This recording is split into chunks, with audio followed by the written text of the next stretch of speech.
The stagecoach lurched to a halt in front of Marfa's only hotel, and Zara Kimball pressed her hand against the worn leather seat to steady herself, knowing that the judgment she would face inside this dusty Texas town would be far worse than any rough journey across the desert plains. She had traveled 300 miles with nothing but a carpet bag and the kind of shame that settled deep in your bones. The kind that whispered you deserved every cruel word and sidelong glance coming your way. At 23 years old, Zara had already lived through enough scandal to last most women a lifetime. The baby growing in her belly was proof of that, though she was only 3 months along, and her traveling cloak still hid the slight swell from prying eyes. The driver opened the door, and Zara stepped down into the afternoon sun of March 1878, squinting against the brightness that seemed to illuminate every flaw, every mistake. Marfa was smaller than she had imagined, just a collection of adobe buildings and wooden storefronts scattered across the high desert landscape. The air smelled of dust and mesquite, and somewhere a blacksmith's hammer rang against an anvil in steady rhythm. "Miss," the driver said, holding out her bag. "Thank you," Zara murmured, taking it with trembling hands. She had no plan beyond finding somewhere to stay and perhaps some kind of work that would not require references from her previous life in San Antonio. That life was over now, destroyed by her own foolish heart and a man who had promised marriage but delivered only lies before disappearing into the night. Her family had made their position clear: leave or bring eternal shame upon the Kimball name. So she had left. The hotel lobby was dim and mercifully cool. An older woman sat behind the desk, her gray hair pulled back severely, her mouth already forming a thin line of disapproval as she took in Zara's travel-worn appearance. "I need a room," Zara said quietly. "We are a respectable establishment," the woman replied, her eyes sharp and assessing. "I can pay." Zara set $3 silver on the desk, watching them gleam in the lamplight.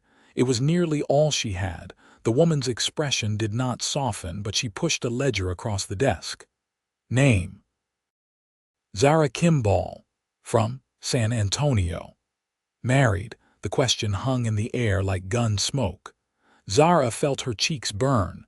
"No." The woman's lips pursed tighter, and Zara braced herself for the rejection, for the words that would send her back onto the street. But then a male voice spoke from behind her, warm and steady like good bourbon. "Mrs. Patterson, I believe Miss Kimball is the new bookkeeper Doc Hastings mentioned he was bringing in to help with his accounts." Zara turned to find a man standing in the doorway, his tall frame backlit by the afternoon sun. He stepped forward, and she could see him properly now. He wore dusty range clothes, a blue shirt open at the collar, and leather chaps that suggested he had just come from working cattle.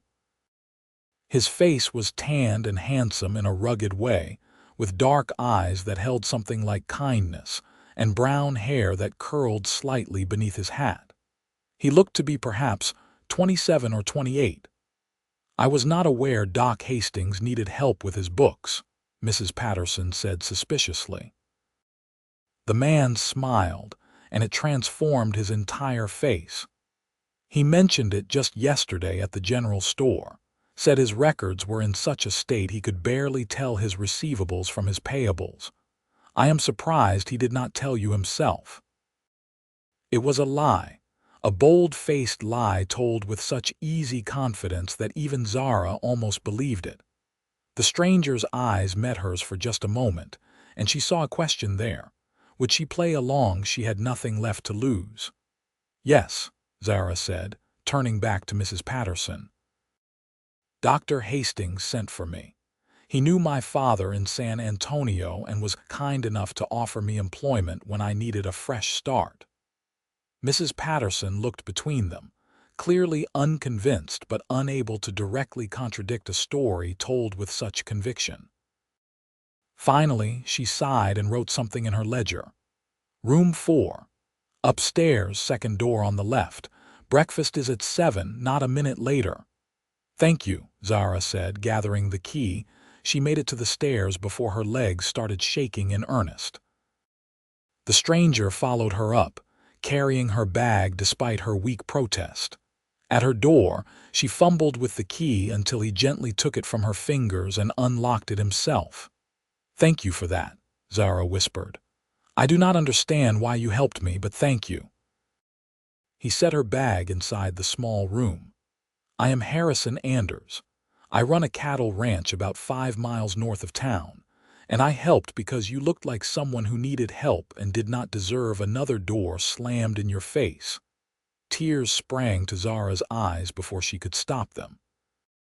When was the last time someone had shown her simple kindness without wanting something in return? She could not remember. I am not really a bookkeeper, she admitted. Though I do know how to keep accounts. My father ran a dry goods store and I helped him with the ledgers for years. Then you were not lying about that part, Harrison said. And Doc Hastings really could use the help. I will talk to him this evening if you are willing to actually do the work. I am willing to do any honest work, Zara said firmly. Harrison nodded, his dark eyes studying her face with an intensity that made her want to look away, but she forced herself to meet his gaze. She expected to see pity or worse, the kind of predatory interest that some men showed women in desperate circumstances. Instead, she saw only genuine concern. Marfa can be a hard place, he said. People here have long memories and quick judgments, but it can also be a place where someone can start over if they are determined enough. Are you speaking from experience? A shadow crossed his face. In a manner of speaking, get some rest, Miss Kimball. I will send word about Doc Hastings. He tipped his hat and left, his boots heavy on the wooden floorboards. Zara closed the door and leaned against it, her heart pounding.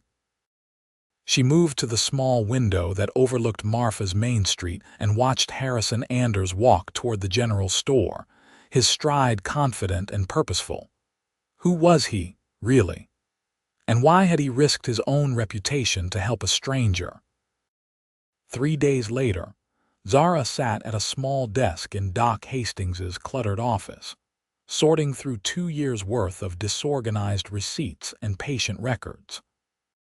The doctor was a kindly man in his 60s with white whiskers and gentle hands, and when Harrison had brought Zara to him with the suggestion of employment, Doc Hastings had agreed immediately. I cannot pay much, he had warned her. $15 a month and whatever medical care you might need. Zara had accepted gratefully, understanding the unspoken offer in those last words. When her pregnancy became obvious, she would need a doctor who would not turn her away. Doc Hastings was giving her more than a job, he was giving her a lifeline. The work was tedious but soothing. Numbers and columns did not judge. They simply added up or they did not. Zara lost herself in creating order from chaos, her pen scratching across the ledger pages as she recorded debts and payments, births and deaths, the entire economic history of illness in Marfa, Texas. The office door opened, bringing with it a gust of wind and the smell of mesquite smoke. Zara looked up to find Harrison Anders removing his hat, his hair disheveled from riding.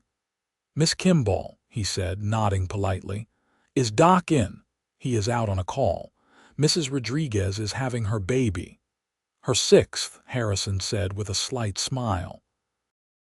That woman has more children than I have cattle, and I have a lot of cattle.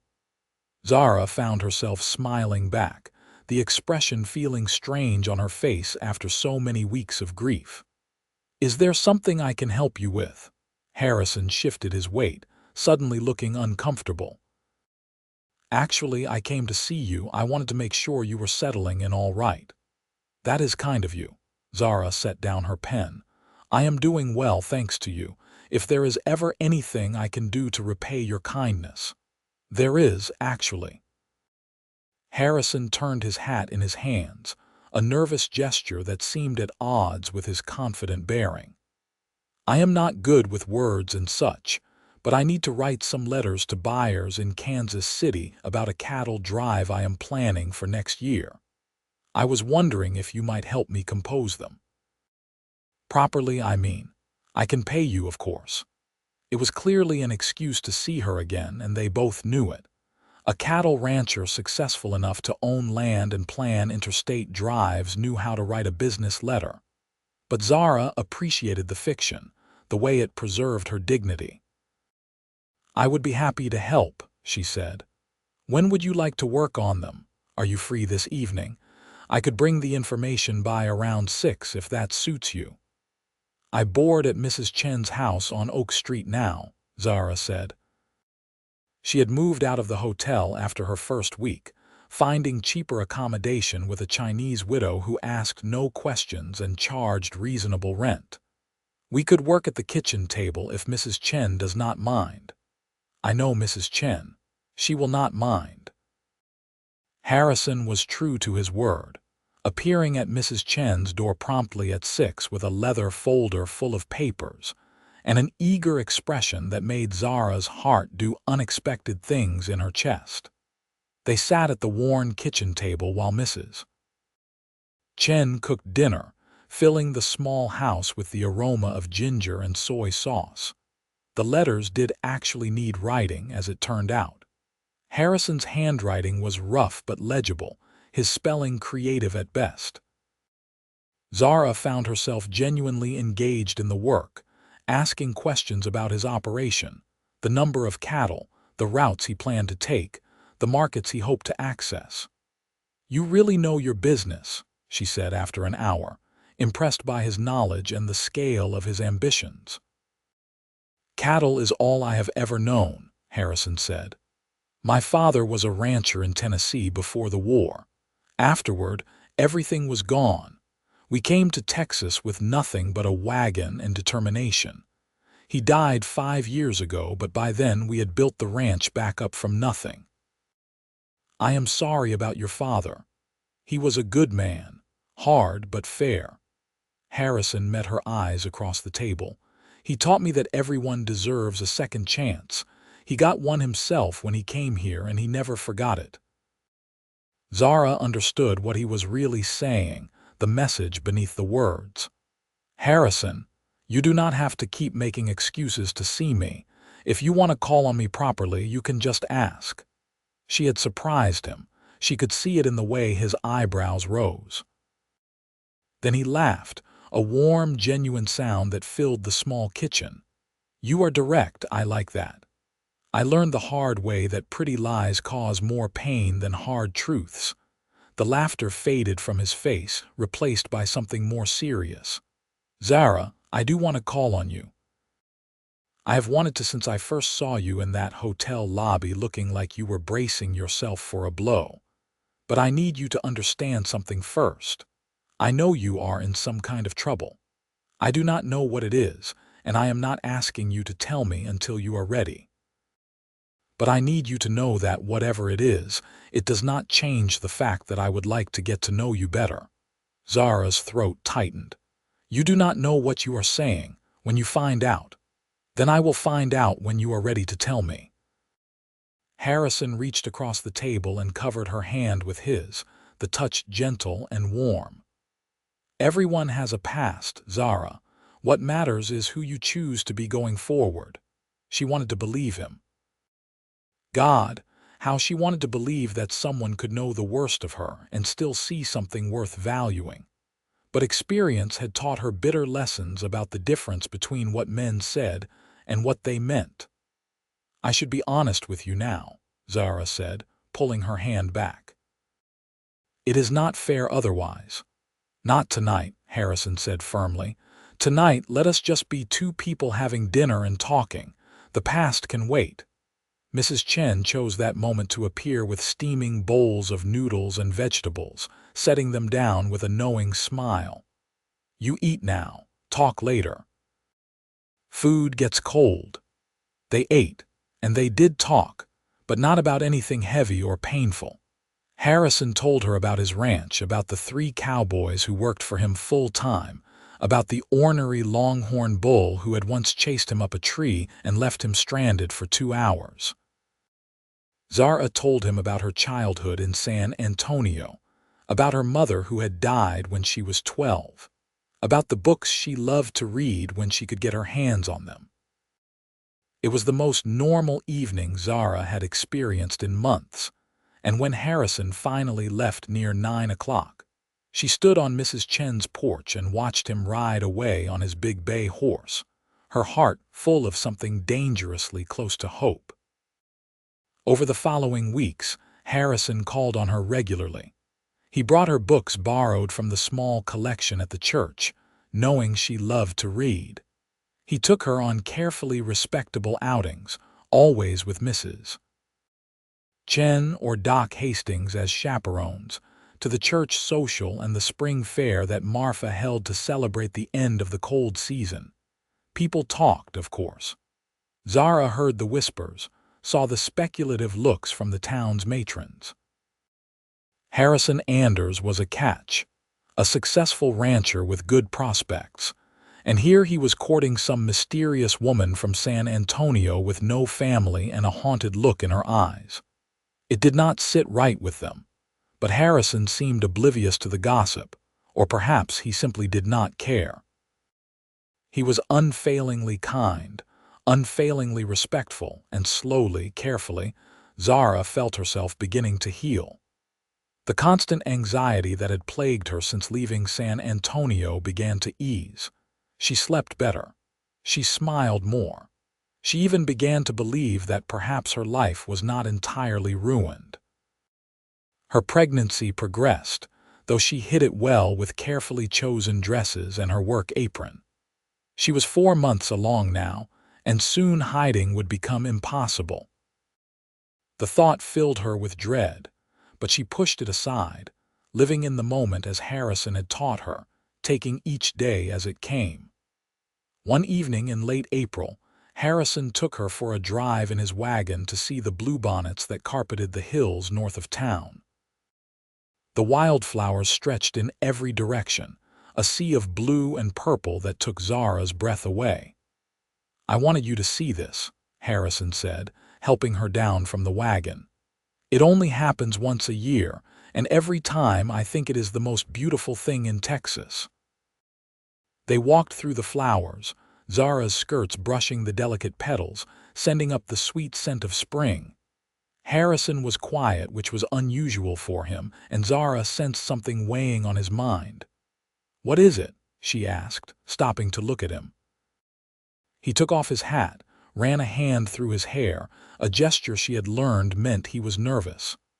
"I have been thinking about something, and I need to say it before I lose my courage." Zara's heart began to pound. "All right. I know you have secrets. I know there are things you have not told me, and that is fine. But I need you to know that I am falling in love with you, Zara. I have been falling in love with you since that day in the hotel when you could have let me lie for you without saying anything. But instead, you backed up my story and took the risk yourself. You are brave and honest and kind, and I do not care what happened before you came to Marfa." Harrison. Zara felt tears welling up, hot and urgent. "Let me finish," he said gently. "I am not asking you to tell me anything you are not ready to share. I am just telling you how I feel because I think you should know. I think you deserve to know that someone sees who you really are and loves that person." The tears spilled over now, running down Zara's cheeks. "You do not know who I really am. If you did, then tell me." Harrison stepped closer, his dark eyes intense. "Tell me right now, whatever it is. I promise you it will not change how I feel." And standing there in that field of bluebonnets with the man who had shown her nothing but kindness and respect, Zara found the courage to speak the truth she had been carrying like a stone in her chest. "I am pregnant," she said, the words coming out barely above a whisper. 4 months along. The father was a man I met in San Antonio, a businessman who said he loved me, who promised to marry me. I believed him. I gave him everything, and then he disappeared. When my family found out, they gave me a choice: leave or be disowned. So I left. I came here hoping to hide it long enough to make a plan to figure out how to survive. That is who I am, Harrison.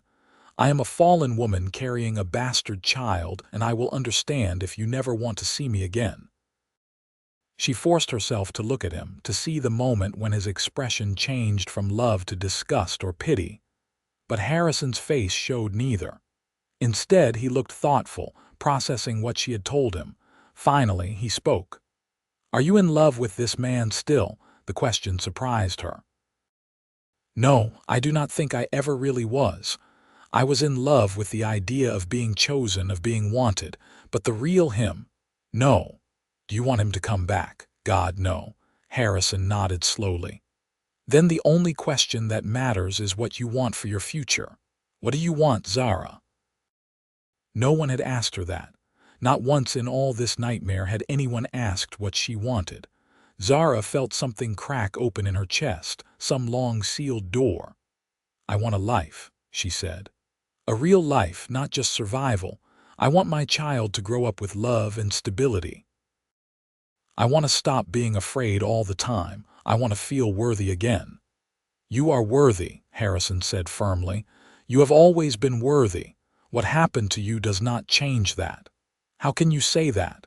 How can you stand there and not be disgusted by me?" Harrison took her hands in his calloused palms warm against her skin. "You want to know the secret I was talking about? The second chance my family got. My mother was pregnant with my brother when she married my father. Her first husband died in a mining accident, and she found out she was carrying his child 2 weeks after they buried him. People said terrible things about her, suggested the baby was not really her dead husband's, that she had been unfaithful. My father married her anyway, gave her his name and gave my brother his name. That brother grew up to be the best man I ever knew. He died at Shiloh fighting for a cause we did not even believe in, but he died bravely, and I loved him my whole life. If my father had cared what other people thought, if he had judged my mother for her circumstances, my brother would never have existed. I would never have existed because my parents would never have had me and my sister later. Do you understand what I am saying?" Zara nodded, unable to speak past the lump in her throat. "I am not disgusted by you," Harrison continued. "I am in awe of you. You had the courage to leave everything you knew to protect your child. You have been working and fighting and surviving on your own. That is not shameful, Zara. That is extraordinary." "What are you saying?" Zara whispered.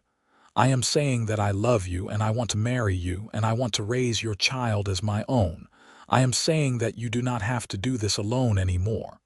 The world seemed to tilt beneath Zara's feet. "You cannot mean that." "Harrison, think about what you are saying. You would be taking on another man's child, subjecting yourself to gossip and judgment. I do not care about gossip, and as for the child, it will be ours, mine and yours, if you will have me." Zara searched his face for any sign of doubt, any hint that he did not fully understand what he was offering. But Harrison met her gaze steadily, his dark eyes clear and certain. "I cannot ask you to do this," Zara said, even as her heart begged her to say yes. "You are not asking. I am offering freely and gladly. But Zara, I need to know how you feel. Do you have any feelings for me at all, or am I just a convenient solution to your problem?" "Convenient?" Zara almost laughed at the absurdity of the word. "Harrison, you are the least convenient man I have ever met. You make me feel things I swore I would never feel again. You make me believe in goodness when I had given up on it entirely. You terrify me because I want so badly for this to be real, and I am so afraid it will all fall apart." "It is real," Harrison said. "I promise you it is real. I am not perfect, Zara. I have my own flaws and my own past mistakes, but I promise you that I will never lie to you and I will never abandon you. If you marry me, you are stuck with me for life." "That sounds like a threat," Zara said, a smile breaking through her tears. "It is a promise." Harrison pulled her closer, and she went willingly, resting her head against his chest and hearing the steady thump of his heart. "Marry me, Zara. Let me give you and your child my name and my home. Let me love you the way you deserve to be loved." "Yes," Zara whispered into his shirt. "Yes, I will marry you." She felt Harrison's arms tighten around her, felt him press a kiss to the top of her head. They stood there in the bluebonnets as the sun began to set, painting the sky in shades of orange and gold, and Zara felt something she had not felt in months: peace. They were married 2 weeks later in a simple ceremony at the church with Doc Hastings and Mrs. Chen as witnesses. Zara wore a dress of pale yellow cotton that Mrs. Chen had helped her make, with careful pleating that disguised her growing belly. Harrison wore his Sunday best, a black suit that he clearly did not wear often, judging by the way he kept tugging at the collar. The circuit preacher who served Marfa was a severe man named Reverend Walsh, and when Harrison had approached him about the wedding, he had been skeptical. "I will need to speak with the bride," he had said. "I will not perform a marriage for someone living in sin." But when he had interviewed Zara, something in her honest answers and obvious love for Harrison had softened him. Or perhaps it was Harrison's frank explanation of the situation and his unwavering conviction that he was doing the right thing. Either way, Reverend Walsh had agreed, though his sermon before the vows was pointed about redemption and second chances. Zara barely heard it. She was too focused on Harrison standing beside her, solid and real, his hand warm around hers. When the Reverend pronounced them husband and wife and Harrison kissed her for the first time, she felt like she was being born again into a new life. The gossip that followed was inevitable, but less severe than Zara had feared. Harrison's reputation in the community was strong, built on years of hard work and fair dealing. If he said Zara Kimball was a respectable woman deserving of his name, most people were willing to take him at his word, even if they whispered privately about the haste of the marriage. Mrs. Patterson at the hotel sniffed disapprovingly whenever she saw them, but Mrs. Chen beamed and gave them a beautiful quilt as a wedding present. Doc Hastings shook Harrison's hand and told him he was a good man, and even some of the more stern matrons of Marfa's society began to thaw when they saw how devoted Harrison was to his new bride. Zara moved to the ranch, a sprawling property with a sturdy adobe house that Harrison's father had built with his own hands. It was simple but well made, with thick walls that kept out the heat and wide windows that let in the light. Harrison had added touches to make her comfortable: fresh curtains, a new rocking chair for the porch, wildflowers in a jar on the kitchen table. The ranch hands were 3 men in their 30s and 40s who treated Zara with careful respect. Carlos Rodriguez was the foreman, a skilled horseman whose wife was Doc Hastings's patient with 6 children. James Wu was quiet and competent, handling the daily operations with minimal fuss. And Sam Cooper was the youngest, a cheerful man who had a gift for breaking horses. They all lived in the bunkhouse 100 yards from the main house and took their meals there, which gave Harrison and Zara privacy in their new marriage. It was a strange adjustment, going from solitary survival to shared life, but Harrison made it easy. He was patient with her nervousness, understanding when she woke from nightmares, steady in his affection. He did not pressure her to share his bed beyond sleeping, sensing that she needed time to learn to trust again. They slept curled together under the quilts Mrs. Chen had made, and Harrison would hold her and talk about his plans for the ranch, his voice a soothing rumble in the darkness, until she drifted off to sleep feeling safe. During the day, Zara threw herself into making the house a home. She planted a vegetable garden, learning from Carlos's wife Maria how to coax food from the stubborn Texas soil. She sewed curtains and tablecloths. She cooked meals from her mother's old recipes. She kept the books for the ranch with the same careful precision she had brought to Doc Hastings's accounts. And slowly, as the weeks passed and her belly grew rounder, she began to believe that this life was real, that she was truly allowed to keep it. One evening in early June, as they sat on the porch watching the sunset, Harrison placed his hand on her belly and felt the baby kick for the first time. His face lit up with wonder and Zara felt tears prick her eyes at the sight. "That is amazing," Harrison breathed. "There is really a person in there." "There is," Zara said softly.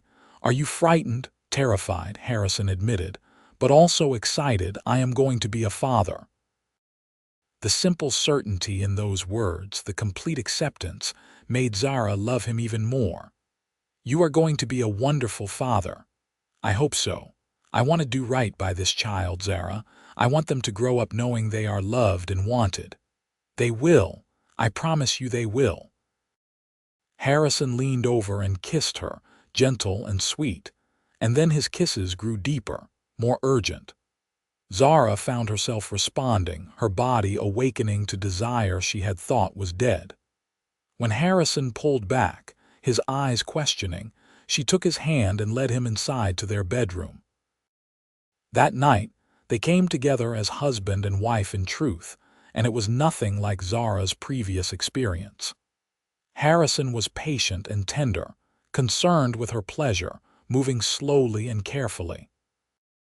He whispered how beautiful she was, how much he loved her, how lucky he felt to have her in his life. Afterward, lying in his arms with the cool night air drifting through the open window, Zara felt something inside her finally, truly heal. The shame that had wrapped around her heart like barbed wire began to loosen and fall away. She was not ruined. She was not worthless. She was loved, cherished, chosen. "Thank you," she whispered against Harrison's chest. "For what? For seeing me. The real me. Not what I have done or what has been done to me, but who I actually am." Harrison's arms tightened around her. "That works both ways, you know. You see me too. Not the successful rancher or the eligible bachelor, but the man who still misses his father and worries he is not good enough to fill his boots." "You are more than good enough," Zara said firmly. "Your father would be proud of you." "I hope so. I am trying to live up to the example he set."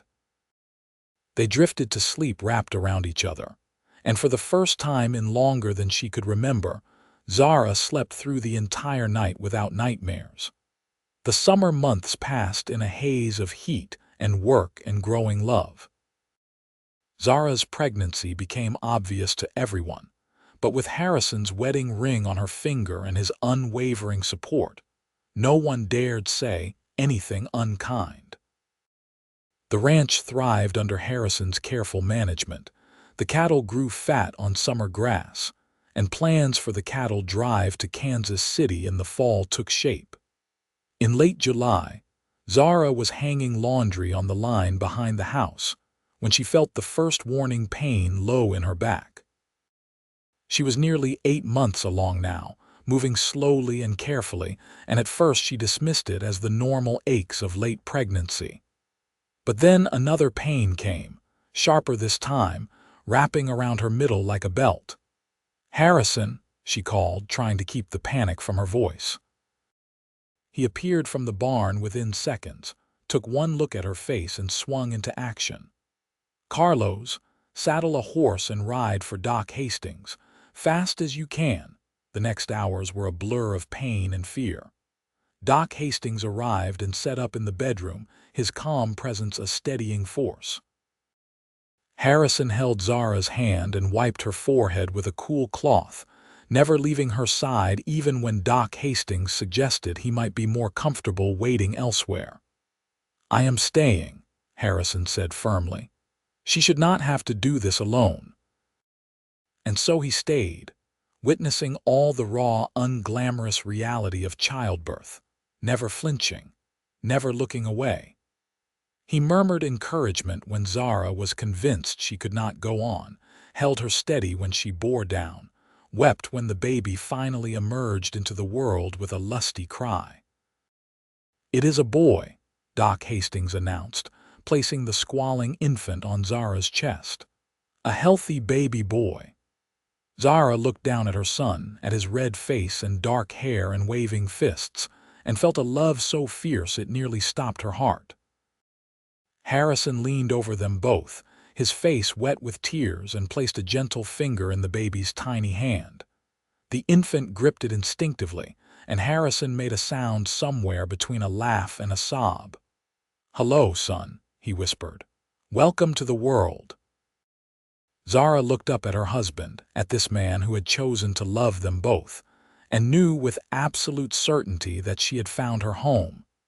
They named him Jacob Harrison Anders, called Jake for short. He was a good baby, healthy and strong, with his mother's blue eyes and a temperament that seemed to alternate between alert curiosity and peaceful contentment. Harrison was a devoted father from the first moment, learning to change diapers and rock the baby to sleep, walking the floor with Jake against his shoulder during late-night fussy periods. Watching her husband with their son, Zara felt the last pieces of her wounded soul knit back together. This was what family was supposed to be. Unconditional love, patient support, choosing each other every day. When Jake was 3 weeks old, Zara sat on the porch in the rocking chair Harrison had bought her, nursing the baby and watching her husband work with a new horse in the corral. The scene was so peaceful, so ordinary that it still sometimes felt like a dream. Mrs. Chen came to visit that afternoon, bringing food and cooing over the baby. "You look happy," she said to Zara, her weathered face creasing in a smile. "I am," Zara said simply. "Happier than I ever thought possible. Harrison is good man. I knew this when I first met him years ago. He has good heart." "He does," Zara agreed. "I do not know what I did to deserve him." Mrs. Chen shook her head. "You do not deserve or not deserve love. Love is gift freely given. You accept, that is all." It was a simple wisdom, but it struck Zara deeply. She had spent so much time thinking she needed to earn Harrison's love to prove herself worthy of it. But love did not work that way. It was not a transaction or a reward. It was a choice, renewed daily. As summer faded into fall, the ranch settled into new rhythms around the baby.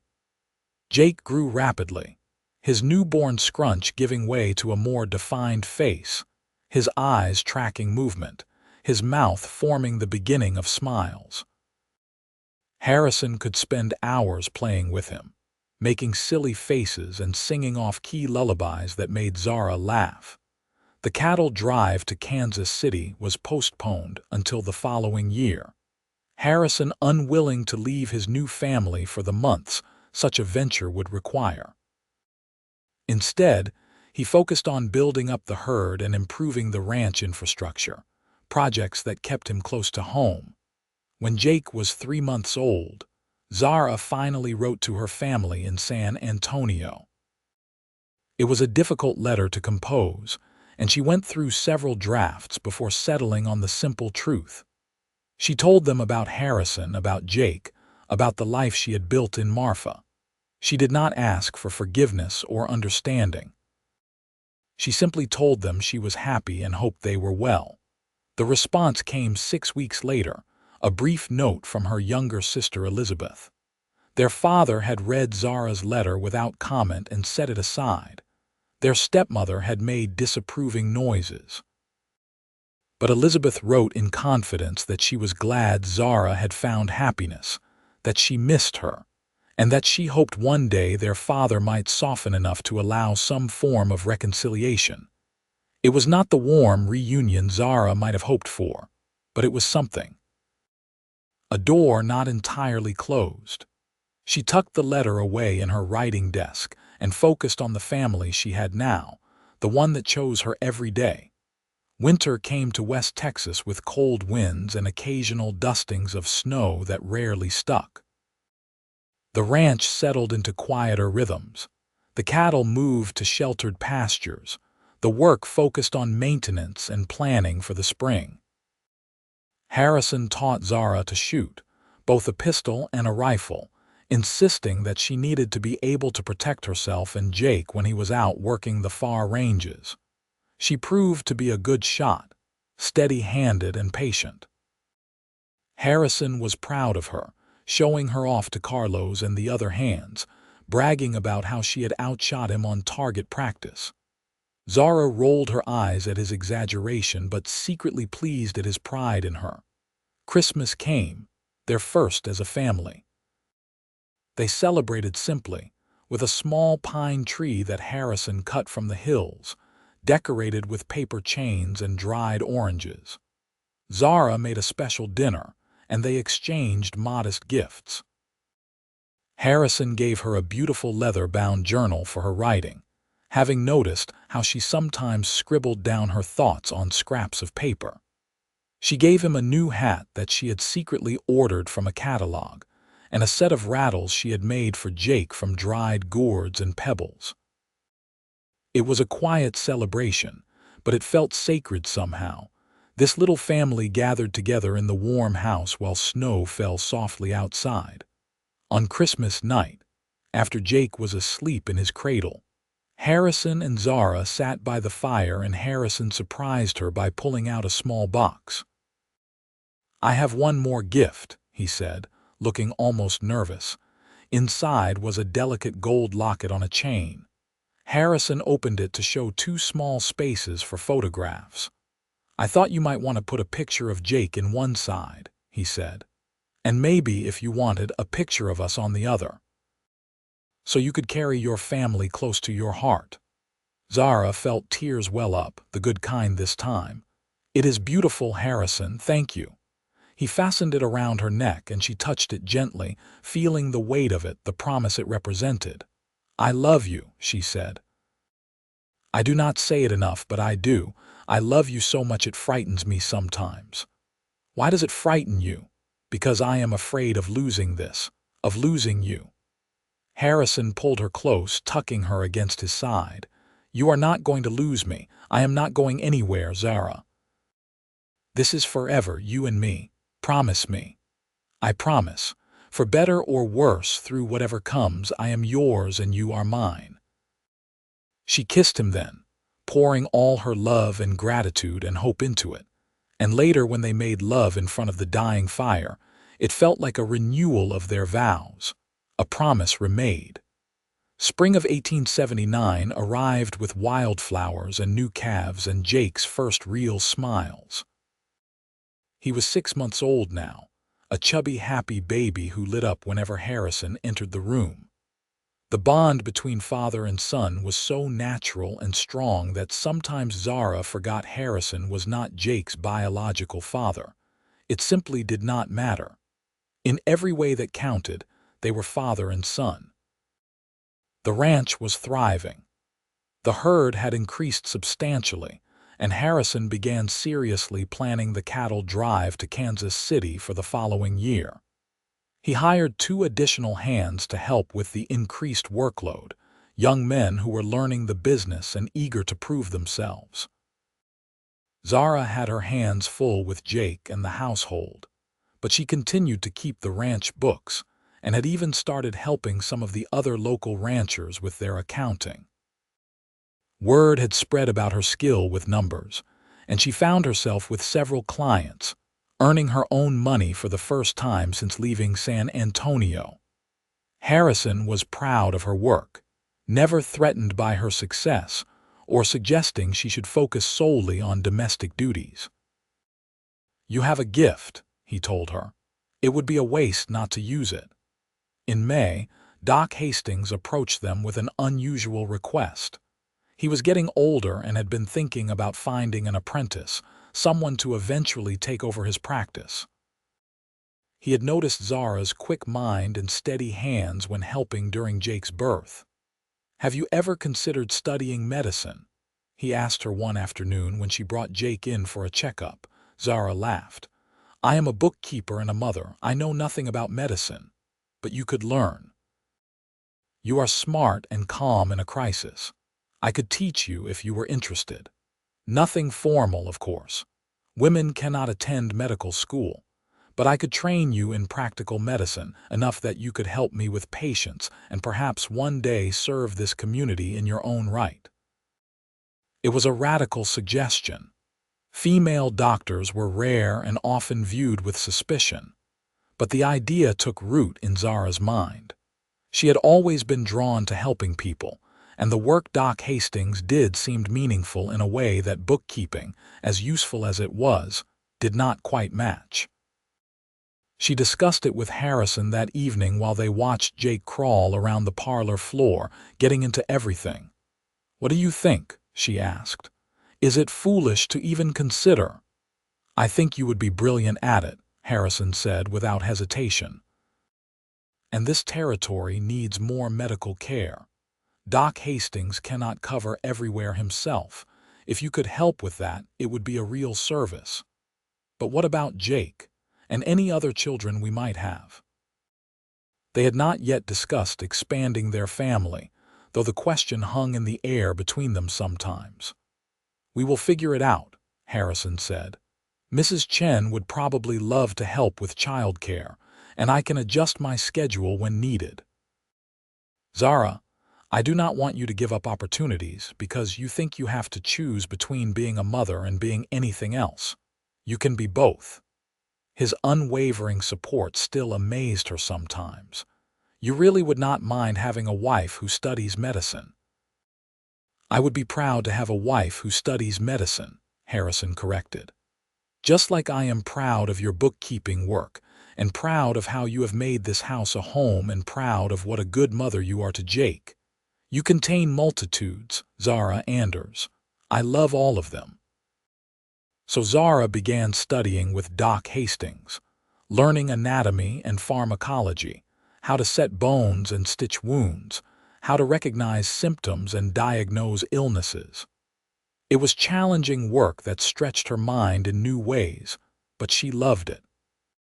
Doc Hastings was a patient teacher, and he gave her increasingly more responsibility as her skills grew.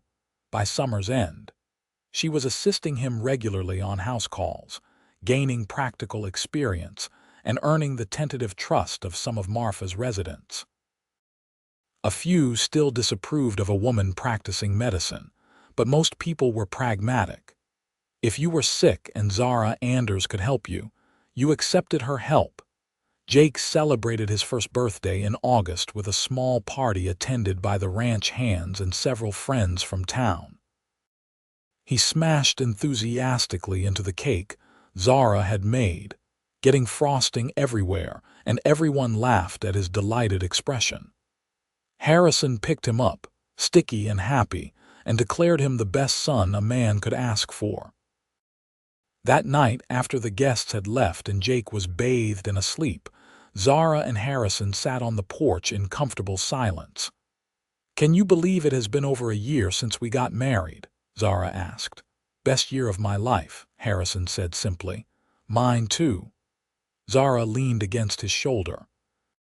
Harrison, I have been thinking about what you said earlier about other children.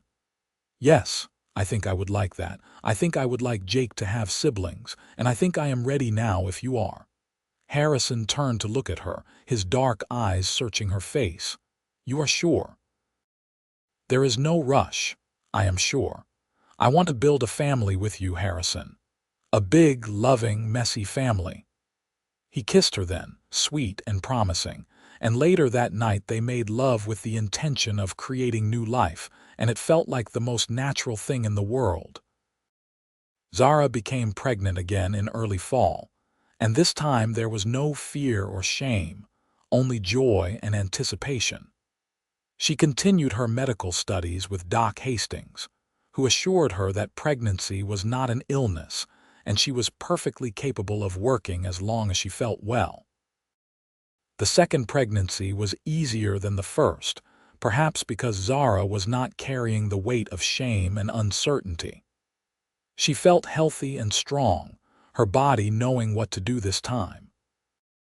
Harrison was attentive but not smothering, treating her as capable while also being ready to help when needed. The cattle drive to Kansas City was planned for the spring, but Harrison decided to postpone it again until after the baby was born. "The cattle will still be there next year," he said. "I am not missing the birth of my child, his child. Not Zara's child or the baby, but his child, claimed and loved before birth." It made Zara's heart swell every time. Jake was walking now, toddling around the house and getting into everything with the fearless curiosity of a 1-year-old. He followed his father everywhere when Harrison was home, mimicking his walk and trying to wear his hats. Harrison was endlessly patient with him, answering endless questions in simple words and involving him in ranch work as much as a toddler could be involved. Winter came again, and with it, Zara's due date. Doc Hastings had trained her well enough that she had strong opinions about her own care, which amused both him and Harrison. "Doctors make the worst patients," Doc Hastings said with a smile, "especially ones who have not finished their training yet."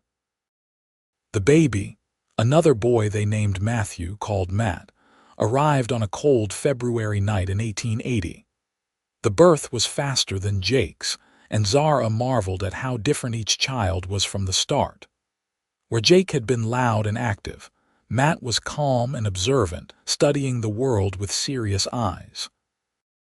Harrison was equally smitten with both his sons, spending hours with them, building a larger cradle to accommodate Matt, and teaching Jake to be gentle with his baby brother. Watching him juggle a toddler and a newborn while also running a successful ranch would have been comical if it was not so touching. "You are going to spoil them," Zara teased one afternoon, finding Harrison on the floor with both boys, building towers from wooden blocks for Jake to knock down while Matt watched from his lap. "That is my right as their father," Harrison said with mock seriousness. "Besides, they will not be little forever. I want to enjoy every moment." And he did, throwing himself into fatherhood with the same wholehearted dedication he brought to everything else. Zara found herself falling more in love with him every day, seeing new facets of his character revealed through his interactions with their children. Life settled into a busy but satisfying rhythm. Zara gradually returned to her medical studies, now with the added practical experience of having birthed 2 children. She assisted Doc Hastings several days a week, and he increasingly relied on her judgment and skills. The ranch continued to prosper. Harrison finally made his cattle drive to Kansas City in the spring of 1881, leaving Zara in charge of the ranch with Carlos as foreman. It was a 6-month undertaking, and Zara missed him desperately, but she also discovered her own strength during his absence. She managed the ranch operations, kept the books, cared for 2 young children, and continued her medical work, all while pregnant with their 3rd child. When Harrison returned in October, successful and bearing gifts for everyone, he found his wife visibly pregnant and competently running his entire operation. "I almost feel unnecessary," he joked, sweeping her into his arms despite her protesting laugh about her size. "You are very necessary," Zara assured him. "The boys have been asking for you every single day, and I have been counting the hours until you got home." Their 3rd child, a daughter they named Grace, arrived in December of 1881. She had Zara's blonde hair and Harrison's dark eyes, and she wrapped her father around her tiny finger from the first moment. Harrison, who had been wonderful with his sons, became absolutely devoted to his daughter, treating her like spun glass despite Zara's amused assurances that baby girls were no more fragile than baby boys. By 1882, the Anders family was well established in Marfa society. Harrison was respected as a successful rancher and fair employer. Zara had earned acceptance as Doc Hastings's protege and as a capable medical practitioner in her own right. Their children were healthy and happy. But more than any of that, they were a family built on love and choice and second chances. One evening in the spring of 1883, Zara sat on the porch watching Jake, now nearly 5, help his father with evening chores while 3-year-old Matt played with blocks and 18-month-old Grace toddled around grabbing at chickens. It was a chaotic, beautiful scene, and Zara felt such contentment it was almost overwhelming. Doc Hastings had officially made her his partner that year, hanging a sign outside his office that read, "Hastings and Anders Medical Practice." Some people still objected to being treated by a woman, but most of Marfa's residents had come to trust and respect her skills. Harrison appeared on the porch, having handed Jake off to Carlos for the last of the chores. He sat beside Zara and pulled her close, both of them watching their children play in the golden evening light. "Do you ever think about how different your life could have been?" Harrison asked quietly. Zara considered the question seriously. "Sometimes. But I cannot really regret the path that led me here, even the painful parts. They brought me to you." "I think about that day at the hotel sometimes," Harrison said. "What made me speak up for you? I have asked myself that question 100 times. And what is the answer?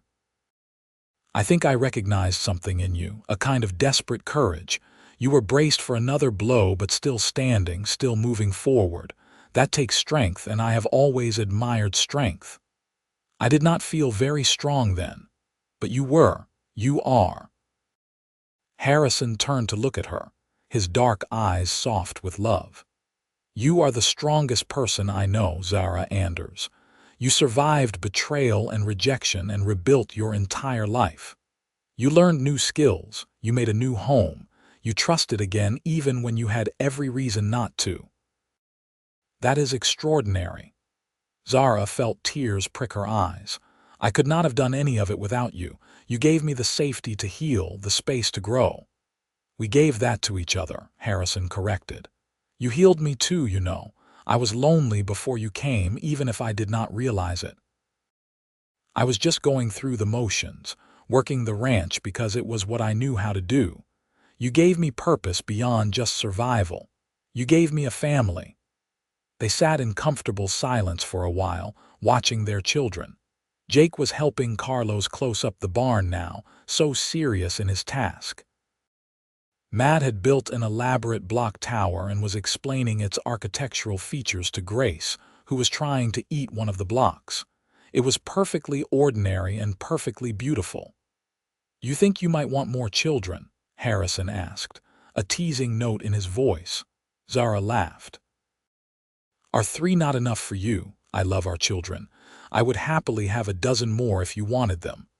"A dozen, Harrison Anders, I am not a brood mare." I know." He kissed her temple.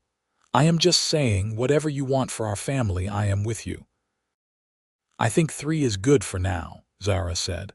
"Let us see how we manage once they are all old enough to get into real trouble." As if to emphasize her point, Grace chose that moment to topple Matt's tower, resulting in a wail of protest. Zara moved to intervene, but Harrison stopped her. "Let me. You have been on your feet all day." He scooped up both younger children, settling Grace on one hip and kneeling down to Matt's level. Zara watched him mediate the dispute with patience and humor and felt her heart swell with love. This was what she had never dared to hope for during those dark months in San Antonio. Not just survival, but this. A partner who respected her, children who were loved and secure, work that mattered, a place that felt like home. The years continued to unfold in a pattern of work and love and growth. Jake grew into a thoughtful boy who loved books as much as horses, inheriting his mother's quick mind and his father's steady temperament. Matt was the adventurous one, always climbing things and exploring, keeping everyone on their toes. Grace was fierce and loving in equal measure, convinced she could do anything her older brothers could do. Harrison and Zara's cattle operation expanded gradually, becoming one of the most successful ranches in West Texas. But Harrison never let the business consume him, always making time for his family, teaching his sons about ranching and reading to Grace, and taking his wife on evening rides just to talk and be together. Zara's medical practice flourished as well. When Doc Hastings died peacefully in his sleep in 1886, Zara took over his practice entirely, becoming the primary medical care provider for Marfa and the surrounding ranches. She was one of very few female doctors in Texas, and people came from miles around to see her, drawn by her skill and compassionate care. She specialized in women's health and childbirth, having a particular gift for making nervous mothers feel safe and cared for. It gave her deep satisfaction to offer other women the kind of support she had received during her own difficult times. In 1887, Zara received an unexpected letter from San Antonio. Her younger sister Elizabeth was engaged to be married and wanted Zara to attend the wedding. More surprisingly, their father had included a note saying he would be pleased to see her again and meet his grandchildren. It was not a full reconciliation or an apology, but it was an olive branch. Zara discussed it with Harrison, uncertain whether reopening that door was wise. "What do you want to do?" Harrison asked, always turning the question back to her choices. "I think I want to go," Zara said slowly. "Not because I need his approval anymore, but because I want my sister to know I support her. And maybe because I want him to see what I have built, who I have become." "Then we will all go," Harrison said decisively. As a family, the trip to San Antonio was Zara's first return since leaving nearly 10 years earlier. The city had grown, but her father's dry goods store looked much the same. When they arrived, her father stood in the doorway, older and grayer than she remembered. The meeting was awkward at first, years of silence and hurt standing between them. But then Jake, now almost 9 years old, extended his hand politely and said, "It is nice to meet you, sir. My mother has told us about you." Something in her father's face softened. He shook Jake's hand gravely, then greeted Matt and Grace, who was 5 now and full of questions. Harrison remained a steady presence at Zara's side, never pushing but making it clear through his bearing that he was proud of his wife and protective of his family. Over the course of the visit for Elizabeth's wedding, a tentative reconciliation began. Zara's father never directly apologized for turning her out, but he made it clear through his actions that he regretted it. He was proud of what she had accomplished, grudgingly impressed by Harrison's success, and clearly charmed by his grandchildren. "You have done well for yourself," he said to Zara on the last day of their visit. "I have," Zara agreed. "I am happy, father, truly happy. This husband of yours, he is a good man." Zara looked across the room to where Harrison was showing Matt and Jake how to measure fabric, the 3 of them engaged in some project. "He is the best man I have ever known. He saved my life in more ways than one." Her father nodded slowly. "Then I am glad for you, daughter. I am sorry I was not there when you needed me." It was as close to an apology as she would get, and Zara found it was enough. They would never have the relationship they once had, but they could have something new, built on mutual respect if not complete understanding. The years rolled on. Jake left for college in 1892, determined to study law, making both his parents proud. Matt took over more responsibility on the ranch, showing a natural talent for the work. Grace announced at age 12 that she intended to be a doctor like her mother, and Zara began teaching her basic medical knowledge. In 1895, on a warm spring evening much like the one where Harrison had first told Zara he loved her, they took a wagon ride out to see the bluebonnets, now a cherished family tradition. "You remember the first time I brought you here?" Harrison asked, helping her down from the wagon.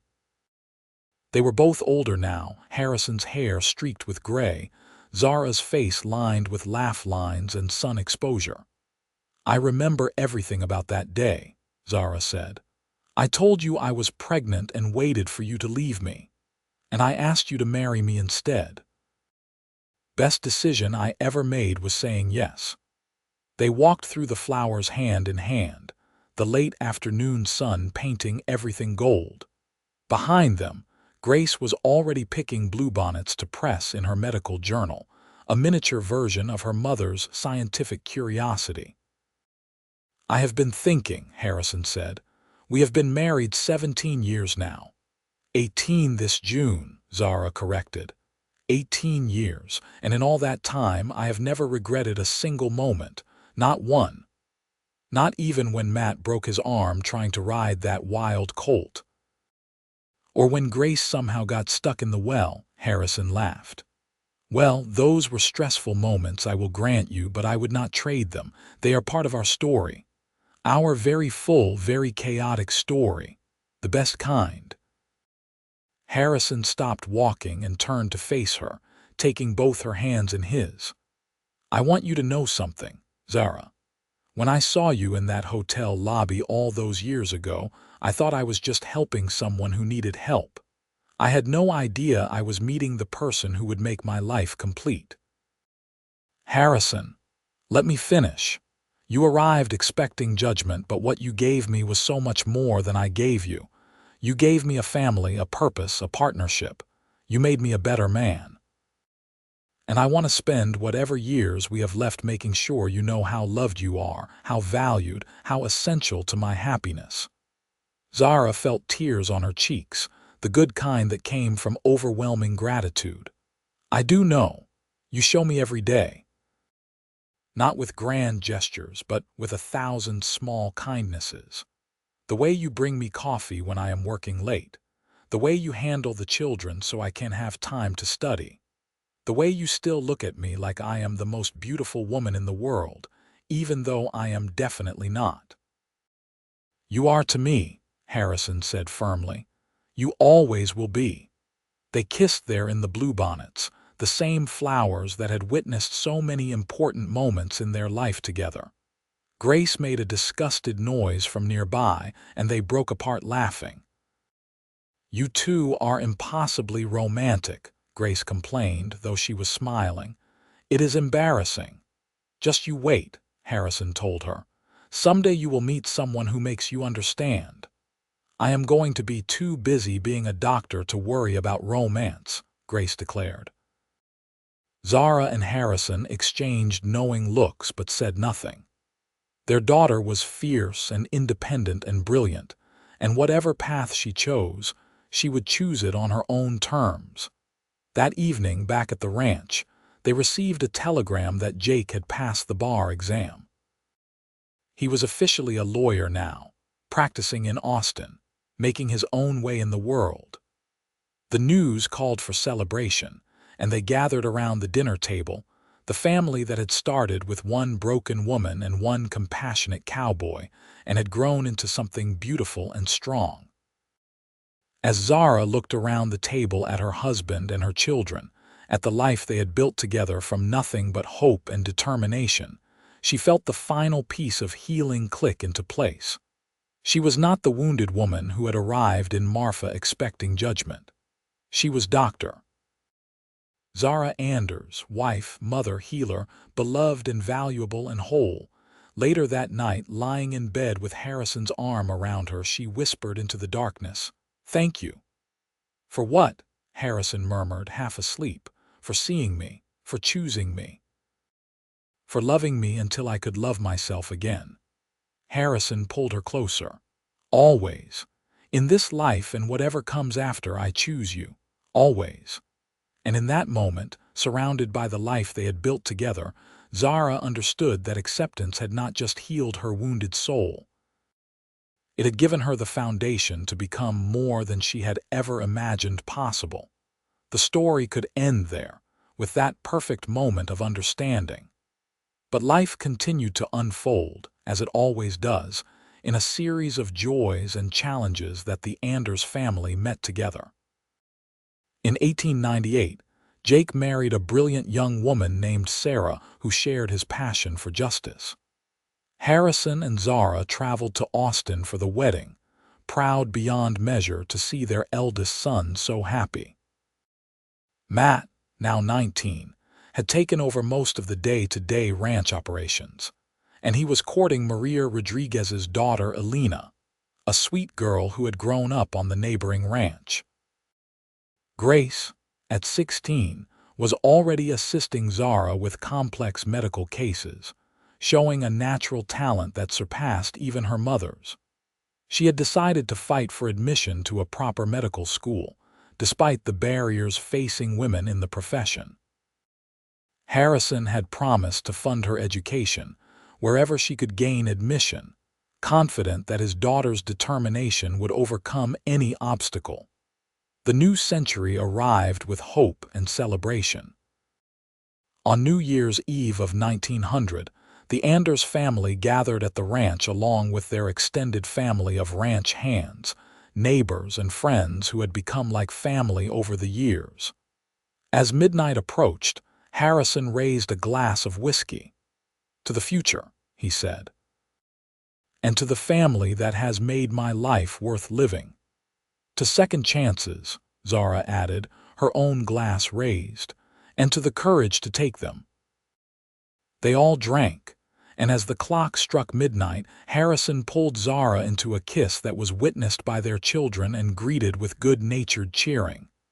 "Still disgustingly in love after all these years," Grace teased, but her smile was fond. "That is the goal," Harrison told her. "Find someone who makes you disgustingly in love, and never let them go." The years that followed brought the normal mixture of joy and sorrow that makes up any life. Matt married Elena in 1901, and they gave Harrison and Zara their first grandchild, a boy named Harrison after his grandfather, in 1902. Jake and Sarah had twin girls in 1903, doubling the grandchildren count in one day. Grace was accepted to Women's Medical College of Pennsylvania in 1904, becoming one of the few women in the country pursuing a formal medical degree. Zara helped her pack for the journey east, filled with pride and a touch of sadness at seeing her daughter leave home. "You will do extraordinary things," Zara told her. "I know it." "I learned from the best," Grace replied, hugging her mother tight. "You showed me that a woman can be anything she is determined to be." In 1908, the ranch faced its biggest challenge when a drought threatened the cattle and the very survival of the operation they had spent decades building. Harrison was 58 now, still strong but feeling his age after 30 years of hard ranch work. For the first time, he considered selling out, retiring, letting someone else take on the burden, but Zara would not hear of it. "We have survived worse than a drought," she told him. "We will survive this too." They did, through careful management, the help of their extended ranch family, and Matt's innovative approach to water conservation. When the rains finally came in 1909, the ranch was leaner but intact, and Harrison's faith in his family's resilience was renewed. The autumn of 1910 brought a surprise visit from Elizabeth, Zara's sister, now widowed and wanting to reconnect with the family she had lost touch with over the years. She stayed for a month, getting to know her nephews and niece, marveling at what her sister had built. "I used to pity you," Elizabeth admitted one evening.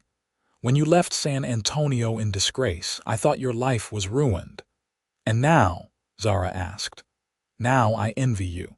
You have built something real, Zara. A marriage based on true partnership, children who respect and love you, work that matters." I have been thinking about my own life and wondering if I settled for less than I could have had.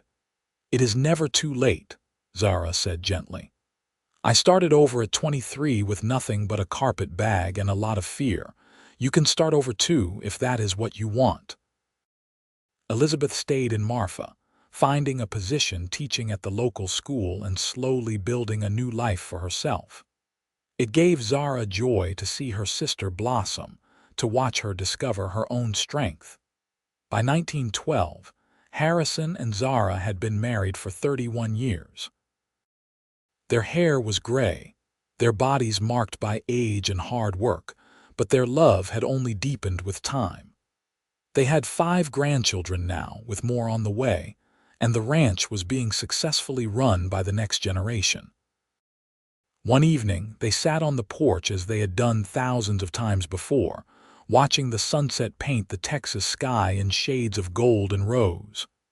"You ever think about how many sunsets we have watched from this porch?" Harrison asked. "Thousands," Zara said, "and I hope for thousands more." "Me too." Harrison took her hand, his grip still strong despite the arthritis that was beginning to plague his joints. "You know what I think about sometimes? That moment in the hotel when I decided to lie for you. It was impulse. I had no plan, no agenda. I just knew you needed help. And that impulse changed both our lives. For the better," Harrison said firmly. "Always for the better." Grace returned from medical school in 1913, fully qualified and ready to join her mother's practice. Together, they expanded the medical services available in Marfa and the surrounding territory, with Grace taking on the more physically demanding cases, while Zara focused on consultations and teaching. Jake had become a respected lawyer in Austin, fighting for progressive causes and making a name for himself in state politics. Matt ran the ranch with skill and innovation, having expanded the operation to include horse breeding in addition to cattle. All 3 of the Anders children had found their own paths, their own successes, and Harrison and Zara could not have been prouder. In the spring of 1915, 36 years after that fateful meeting in the hotel lobby, Harrison fell ill. It started as a cough that would not go away, progressing to fever and difficulty breathing. Zara recognized pneumonia immediately and threw all her medical knowledge into fighting it, but Harrison was 65 now, and his body did not bounce back the way it once had. For 3 weeks, Zara barely left his bedside.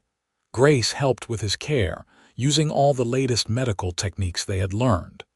Jake and Matt came home, gathering the family together. But despite everyone's best efforts, Harrison grew weaker.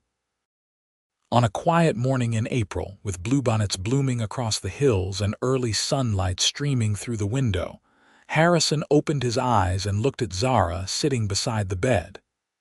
"Hey there, beautiful," he whispered, his voice hoarse but still warm. "Hey there yourself," Zara said, taking his hand. "How are you feeling?" "Tired," Harrison admitted, "but happy. I have had a good life, Zara, the best life." "You are going to have many more years," Zara insisted, though her medical knowledge told her otherwise. "We have more sunsets to watch together." Harrison smiled gently. "I hope so. But if not, I need you to know something. You are the best thing that ever happened to me. From that first moment until this one, loving you has been the greatest privilege of my life. Harrison, please." Tears streamed down Zara's face. "I am not afraid," Harrison said. "How can I be afraid when I have lived so fully, loved so completely? You gave me everything, Zara. A family, a purpose, a reason to be better than I was. I could not have asked for more." "I love you," Zara whispered. "I love you so much. I know. And I love you. Always." Their children gathered around the bed, 3 generations of the family Harrison and Zara had created, and together they kept vigil through the day. Harrison drifted in and out of consciousness, but each time he woke, his eyes sought Zara, finding comfort in her presence. As the sun began to set, painting the sky in those familiar shades of gold and rose, Harrison squeezed Zara's hand one last time. "Beautiful sunset," he murmured. "The most beautiful," Zara agreed, though she was barely looking at the sky, focused entirely on her husband's face. "Love you," Harrison breathed. "Always." "Always," Zara whispered back. And with his hand in hers, surrounded by the family they had built together, Harrison Anders closed his eyes for the final time and slipped peacefully away. The grief was overwhelming, a physical pain that threatened to consume Zara entirely. For 36 years, Harrison had been her partner, her compass, her home. How was she supposed to continue without him? But even in her grief, she heard his voice in her memory, reminding her of her own strength, the courage he had always seen in her. And she remembered what he had told her all those years ago in the Bluebonnets. She was not just surviving, she was living, thriving, becoming more than she had ever thought possible. So she mourned, deeply and thoroughly, letting her children and grandchildren support her through the worst of it. And then, gradually, she began to live again, not because the pain had lessened, but because she knew Harrison would want her to continue the life they had built together. She continued her medical practice, training new doctors and midwives. She spent time with her grandchildren, telling them stories about their grandfather and making sure they knew the kind of man he had been. She worked with Matt to ensure the ranch continued to thrive, honoring Harrison's legacy. And every spring, when the bluebonnets bloomed, she took a wagon out to the hills and sat among the flowers, remembering all the moments she and Harrison had shared in that place. She was 70 years old now, her body marked by age and hard work, but her spirit was still strong, still resilient. Grace had married a fellow doctor and opened a clinic for women in Austin. Jake was serving in the state legislature, fighting for progressive reforms. Matt's children were growing up on the ranch, learning the same lessons of hard work and integrity that Harrison had taught. In the summer of 1920, Zara received an invitation to speak at a medical conference in San Antonio about her experiences as one of Texas's first female medical practitioners. She was 75 years old and had been practicing medicine for over 40 years. Standing before a room full of young doctors, including several women inspired by her example, Zara told her story. Not all of it, not the most painful parts, but the essential truth. She had arrived in Texas broken and alone, expecting judgment and condemnation. Instead, she had found acceptance and love, and it had healed her wounded soul enough that she could spend her life healing others. "The most important thing I learned," she told her audience, "is that our worth is not determined by our worst moments or our biggest mistakes. It is determined by what we do next, by how we choose to grow and change and serve. Second chances are real if we have the courage to take them." The speech received a standing ovation, and afterward, several young women approached her to share their own stories of struggle and recovery.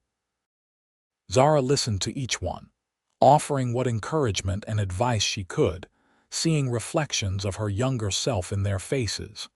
She lived another 5 years, active and engaged until the very end.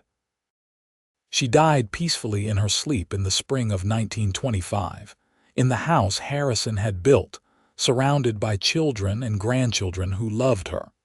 At her funeral, Jake stood before the packed church and spoke about his mother's courage, her compassion, her unwavering strength. Matt talked about how she had run the ranch after Harrison's death, keeping his legacy alive.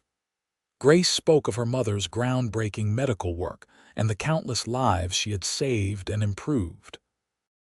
But the most touching tribute came from her oldest grandson, Harrison II, now 23 and studying to be a teacher. He told the story his grandmother had shared with him many times, about a terrified young woman arriving in Marfa expecting judgment, and a kind cowboy who offered acceptance instead. My grandfather saw something in my grandmother that she could not see in herself, young Harrison said. He saw her strength, her worth, her potential, and in giving her acceptance and love, he helped her become the extraordinary woman we are honoring today. But here is what I learned from both of them. It worked both ways. My grandmother healed my grandfather too, giving him the family and purpose he needed. They saved each other, and in doing so, they created something beautiful that has rippled out to touch all our lives. They buried Zara next to Harrison on a hillside overlooking the ranch, with a view of the mountains in the distance and bluebonnets growing wild every spring. Their headstone was simple but meaningful. Harrison Anders, 1850–1915, Zara Kimball Anders, 1855–1925, beloved partners in life and love. They chose each other every day. The ranch continued through the generations, run by Matt's children, and then their children, a legacy of the life Harrison and Zara had built together. The medical clinic Grace founded became a teaching hospital, training new generations of doctors and continuing Zara's work. And every spring, when the bluebonnets bloomed across the Texas hills, members of the Anders family would gather on that hillside to remember the cowboy and the woman he had saved, and who had saved him in return. They would tell the story to the younger children, making sure they understood that their family had been founded on courage and compassion, on the willingness to offer second chances and the strength to accept them. It was a story of arriving broken and finding wholeness, of expecting judgment and receiving grace, of wounded souls that healed each other through the simple revolutionary act of choosing love. And it all began with a single moment of kindness in a dusty Texas hotel, when a stranger decided to lie for a woman who needed help, setting in motion a love story that would echo through generations. The end was really just the beginning, as all good endings are. The love that Harrison and Zara built together did not die with them. It lived on in their children and grandchildren, in the ranch they had built, in the lives Zara had saved and the doctors she had trained, in every act of compassion and every second chance offered to someone who needed it. Because that is the thing about love that heals. It does not just save the two people at its center. It radiates outward, touching everyone it encounters, creating ripples that spread farther than you can imagine. Harrison and Zara's love had healed them both, and then it had gone on healing others, generation after generation, a gift that kept on giving long after they were gone. And somewhere in the Texas hills, the bluebonnets bloomed every spring, a carpet of blue and purple stretching toward the horizon, beautiful and resilient and returning year after year. Just like love, just like hope, just like the human capacity for healing and starting over and becoming more than we ever thought possible.